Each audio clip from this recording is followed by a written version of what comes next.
राधे राधे दोस्तों, आप सभी का मेरे भरत की विधि और कहानी चैनल पर स्वागत है। आज हम श्रावण मास का 9वां अध्याय पढ़ेंगे, जिसमें शुक्रवार की कथा का वर्णन किया गया है। भगवान शंकर ने संत कुमार से कहा, अब मैं तुम्हें शुक्रवार की कथा कहता हूँ, जिसे सुनकर प्राणी समस्त विपत्तियों से छूट जाता है। पांडव वंश में एक राजा था जिसका नाम सुशील था। उसके यहाँ कोई संतान नहीं थी। उसकी पत्नी का नाम सुकेशी था।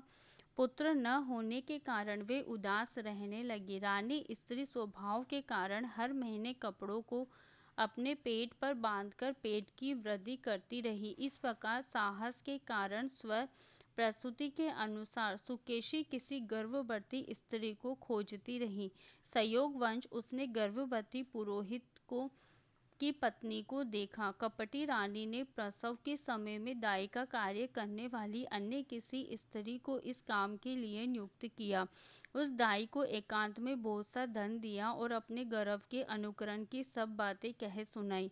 पुरोहित की पत्नी का प्रसव का समय नजदीक आया। ये सुन उसी तरह दाई ने भी अपने वचन का पालन किया। पुरोहित की पत्नी दाई की बात नहीं जानती थी, अतः वे दाई की बातों का पालन करती थी। दाई ने पुरोहित की स्त्री के नेत्रों पर पट्टी बांध दी और उससे उत्पन्न हुए पुत्र को रानी के पास भेज दिया। इस प्रकार रानी के पास उस पुरोहितानी के पुत्र के पहुंच जाने की किसी को कानो कान खबर न हुई। इस नाटक को कोई न जान सका। रानी ने अपनी दासियों द्वारा राजा को खबर करा दी कि उनके यहाँ लड़का पैदा हुआ है। उधर दाई ने पुरोहितानी के नेत्रों से पट्टी खोल दी। वे अपने साथ मांस की एक पिंडी लाई थी। दाई ने पुरोहितानी को वह मांस की पिंडी दिखाते हुए कहा, ये अनिष्ट हुआ है, अपने पति से इसकी शांति करवाना। पुत्र नहीं हुआ तो न सही तुम्हारे प्राण तो बच गए। पुरोहित की स्त्री सोचने लगी, कहीं दाई ने मेरे साथ कपट तो नहीं किया है। राजा ने जब पुत्र उत्पन्न होने की बात सुनी तो जात कर्म आदि करके ब्राह्मणों को गज, अश्व, रथ आदि दान में दिए। जो बंदी खाने में बंद थे, सबको छोड़ दिया। राजा ने इसका नाम प्रिय व्रत रखा। श्रावण मास प्रारंभ होने पर पुरोहित की स्त्री ने शुक्रवार के दिन भक्ति द्वारा जीवंतिका की पूजा अर्चना की। दीवार पर बहुत से लड़कों के सहित जीवंतिका की तस्वीर बनाई और 5 दीपक जलाकर पुष्पमाला से पूजा अर्चना की। गेहूं के आटे के दीपक बनाकर जलाती और स्वयं भी गेहूं के आटे को शुद्ध घी में पकाकर भोजन करती। भोजन के पश्चात जीवंतिका से प्रार्थना करती, जहाँ पर भी मेरा पुत्र हो उसे सुरक्षित रखना। इस प्रकार प्रार्थना करने के पश्चात वे कथा सुनती और यथाविधि नमस्कार करती। जीवंतिका के पश्चात से वे बालक राजा के यहाँ चांद की तरह बढ़ने लगा और जीवंतिका उसी रात दिन रक्षा करने लगी। कुछ समय बाद राजा का स्वर्गवास हो गया। प्रीत भक्त पुत्र ने पिता की पारलौकिक क्रिया संपन्न कराई। इसके बाद मंत्रिमंडल ने उसको राज सिंहासन पर बैठा दिया। उसने कुछ काल तक राज्य का शासन भली भांति किया। इसके बाद वह राज्य का भार मंत्रियों को सौंपकर पितृ ऋण से मुक्ति पाने के लिए गायाजी को रवाना हो गया। उसने ये यात्रा कापटिक वेश में की। रास्ते में वे किसी गृहस्थी के घर पर ठहरा। उस गृहस्थी के यहाँ पुत्र हुआ था। इससे पहले के 5 पुत्रों को सृष्टि देवी ने मार डाला था, परंतु इस बालक को सृष्टि देवी नहीं मार सकी। राजा ने वहां रहने के कारण जीवंतिका देवी उसकी रक्षा कर रही थी। गृहस्थ ने जब अपने लड़के को जीवित अवस्था में देखा तो उसको पक्का विश्वास हो गया कि ये बालक अतिथि राजा के कारण ही जीवित है। उसने राजा से एक दिन घर पर ठहरने की कृपा की, क्योंकि आपकी कृपा से ही मेरा ये छठा पुत्र जीवित है।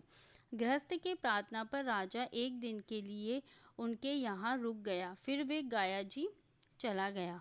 वहां पिंड देने लगा। पिंड देते समय उसे बड़ा आश्चर्य हुआ। उसने देखा कि पिंड को ग्रहण करने के लिए 2 हाथ बाहर निकलते हैं।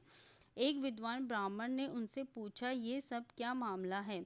ब्राह्मण बोला, ये दोनों हाथ तुम्हारे पिता के हैं, घर जाकर अपनी माता से पूछना कि ऐसा क्यों हुआ, तुम्हारी माता ही बताएगी। लौटते समय राजा फिर उसी गृहस्थी के यहाँ ठहरा। उसके यहाँ अब दूसरा पुत्र पैदा हुआ था, जो केवल 7 दिन का था। इस लड़के को लेने जब सृष्टि देवी आई तो जीवंतिका देवी ने उसे बालक को नहीं ले जाने दिया। सृष्टि देवी ने जीवंतिका देवी से पूछा, आप इन लड़कों को क्यों बचा रही हो? इसकी माँ ने कौन सा व्रत किया है जो दिन रात आप इनकी रक्षा करती हो? राजा भी उस समय जाग रहा था।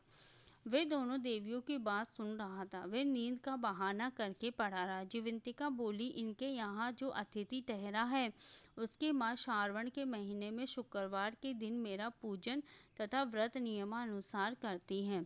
वे नियम क्या है और किस प्रकार किया जाता है वे सब तुम्हें बताती हूँ।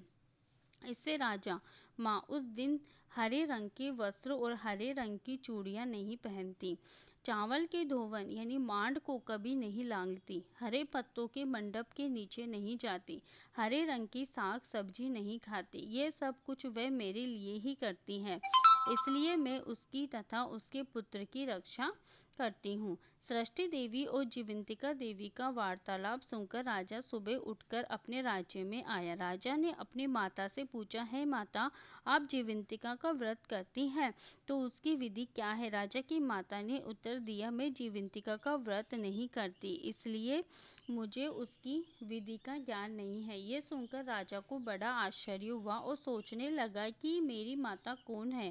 राजा ने गया यात्रा के फल प्राप्तार्थ ब्राह्मणों को तथा सुहागनियों को भोजन कराने की इच्छा प्रकट की। उनके यहाँ हरे वस्त्र, हरी चूड़ियाँ और परिशार्थ भिजवाए। दूत ने सबके यहाँ संदेशा दिया कि आप सब राजा के यहाँ भोजन करने आए। पुरोहित की पत्नी ने राजदूत से कहा, मैं हरे रंग की कोई चीज नहीं लेती। राजा को ये समाचार मिलने पर उसने पुरोहित पत्नी के लिए लाल रंग के वस्त्र और लाल रंग की चूड़ियाँ भेजी। पुरोहित पत्नी ने उन चीजों को ले लिया और राजमहल में आई। पुरोहित पत्नी को देखकर राजा ने हाथ जोड़कर उसका अभिवादन किया और नियम का पालन करने का कारण पूछा। उसने इसका शुक्रवार व्रत बताया।